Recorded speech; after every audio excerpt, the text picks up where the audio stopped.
Here, Founded This Kingdom podcast. In this episode, we're going to be discussing and sort of remembering a little bit about the Disney Imagineer Marty Sklar, who died earlier this week, aged 83. He was an Imagineer. He'd been working at Disney for 54 years. Victoria, you're actually there at Walt Disney World right now in Main Street. That's why we can hear a little bit more news.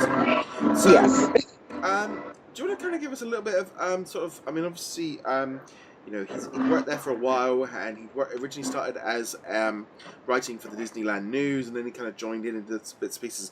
But it's that kind of thing. It was a really big sort of reaction to this in the Disney community. Oh, absolutely. Especially since he was just at D23 a few weeks back. Like, a lot of people had just seen him. So this was pretty much a shock to everyone in the community. I know I pretty much saw it when the news broke that night. So I didn't know if it was a trick or not.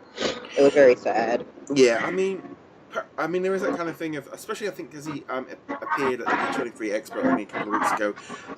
There was the other side of me. I thought, at the age of 83, he's been retired for a while.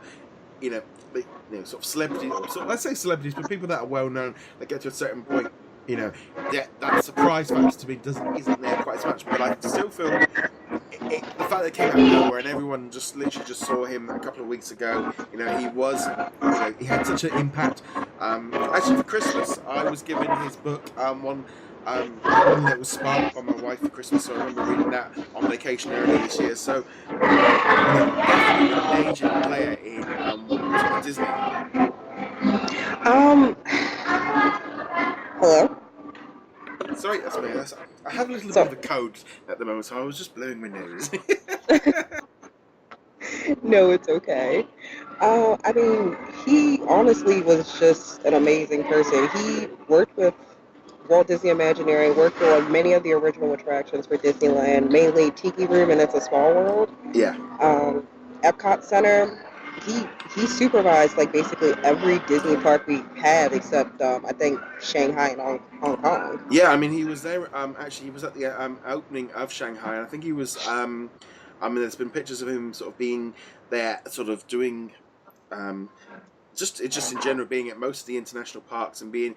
He'd been in a number of different Lifetime Achievement Awards and Hall of Fame, etc.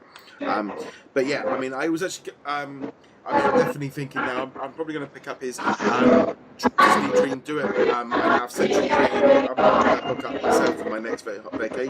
But definitely a major player in Disney. Oh, absolutely. He was pretty much there with Walt at opening. He was a very, very important part of the Disney community. He's a Disney legend for a reason. Yeah, and also, I think as well, this whole situation, as time goes on, and sort of people that were working with Walt, as time's going on and slowly people are passing on, it's that little thing, isn't it? There's little connections to the old Disney just keep disappearing. Right. He was just so important, and even though he retired, he was still doing things with the company. Like, he was working with I think the last thing he did was the 54th. He has a window on the Disneyland Main Street. Major player within Disney. Yeah, it's like losing one of Walt's 9 old men. Sadly, they all have passed as well, but that's how big of a player he was with the company. This is the thing as well. He was sort of very high up also in Imagineering, so he's done so much work on what's gone on at Walt Disney World, and I would definitely suggest checking out his 2 books. Like I said, I'm gonna pick up Disney Dream and Do It for my next vacation next month, because I did enjoy one that was just kind of giving it an idea about the commandments and the role to Imagineers. He still had his wife with him. They've been together for 60 years, and he also had his son and also his wife and also some grandchildren as well. So lots and lots of things, and lots of outpouring from support for him as a whole, right across social media. And it's kind of definitely sad, so close to D23.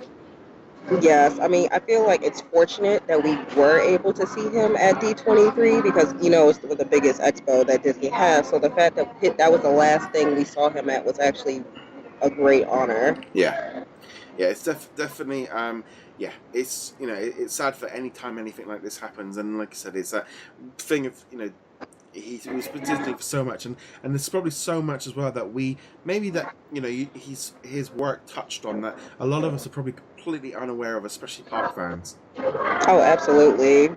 I mean, a lot of park fans have to understand his impact was bigger than we could even imagine. Yeah. So, like you said, I would probably pick up his autobiography and like read up on him. Yes.